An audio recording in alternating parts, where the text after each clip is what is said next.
الان بریم برای ادامه ولاگ سفر عید. بعد از این که رسیدم دیلمان سریع چمدونمو خالی کردم و کل وسیله هامو چیدم. این یکی از عادتامو، نمیدونم خوبه یا بد. روز بعد چشم تو همچین منظره زیبایی باز شد که این حیاط خونه ماست و یادگاری پدر بزرگ عزیزم.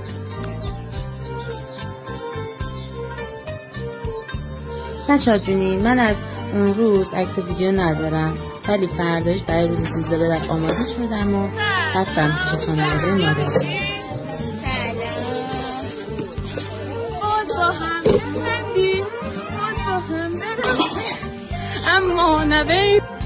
اینجا باغ دایی جانه و لطفا اگه ویدیوی قبلی رو ندیدید حتما برید ببینید و برای ادامه ویدیوها پیج و فالو داشته باشید.